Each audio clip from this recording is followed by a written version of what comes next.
د سهیل اپریدي نه یوې جنۍ تپوس کړی دی، نو په هغې باندې ډېر زیات کسان چې دي یا خفه دي، ځینې کسان چې دا پرې خوشحاله دي، وایي دا تپوس چې دی دا ترې ښه کړی دی. خو په کار دا دی چې هر سټوډنټ د خپل حق تپوس وکړي. کله چې سټوډنټ د خپل حق تپوس وکړي نو د ملک سیسټم چې دی دا به حل برابرېږي، انقلاب چې دی په دې ملک کې به حل راځي. که نه که دغه شانتې موږ تپوس نه کوو نو دا خلک چې دی دا به خپلې مرضیانې چې دی دا به کوي. خو یوازې دا نه دی چې دا موږ د سهیل اپریدي نه دا تپوس وکړو، دا په کار دی د مریم نواز نه، د زرداري نه، د شهباز شریف نه، د نواز شریف نه، د دې ټول نه پکار دی. خو موږ دغې خلکو ته چې دی ملاقات هم نه پرېږدي، لکه یو ایم پی ای ایم این ای چې د هغه سره موږ هلته کې میلاوېدی نه شو، نو د هغه نه به موږ تپوس چې دی دا به څنګه کوو؟ لکه په هغو پسې چې دی به دې پسې ګرځېده غواړي او د دې نه دغه تپوس کول غواړي چې تاسو د دې ملک دپاره څه کړي دي. لکه څنګه چې دغې جنۍ د وزیر اعلی نه ډایرکټ تپوس کړی دی، هغه ورته دا ووایي چې موږ دغه کړي دي چې ته زما نه ډایرکټ چې دی تپوس کولی شي، چې دغه شانتې هر سړي ته حق میلاو شي او هغه د دې خوا ته ورورسي او له دې نه دا تپوسونه شروع کړل،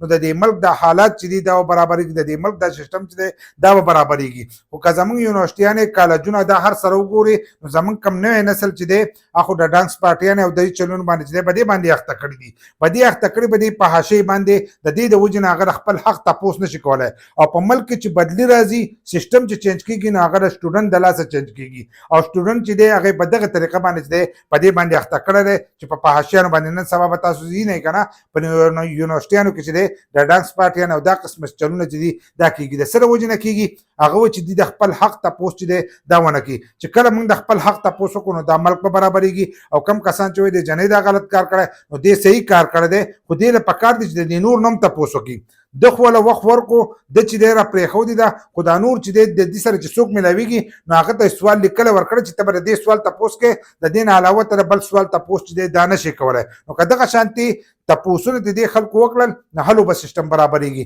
خو هغو سوال چې دی لیکلی ورکړی او هغه کسان پرېږدي چې کومو کسانو ته اجازه دي نو هغه د هغه نه هغه تپوس کولی شي، او هغه کسان پرېږدي چې هغه د مخکې نه مهب شوي د دې لپاره چې دا کسان به د ده سره میلاویږي. او دې خو ډایرکټ راغلو نو ډایرکټ د تپوسونه نو دغه جنۍ ته تپوس کړی دی او په خپل ځای ته ښه کړی چې ته په 13 کالو کې څه کړي دي، او د هغې طرف ول هغه دغه جواب ورکړی دی چې موږ دغه کړي، تاسو له دومره شعور درکړی چې تاسو ډایرکټ د وزیر اعلی نه چې دی تپوس کولی شئ. تاسو راسره هم خپل رایه چې دی هغه لازم شریک کړئ.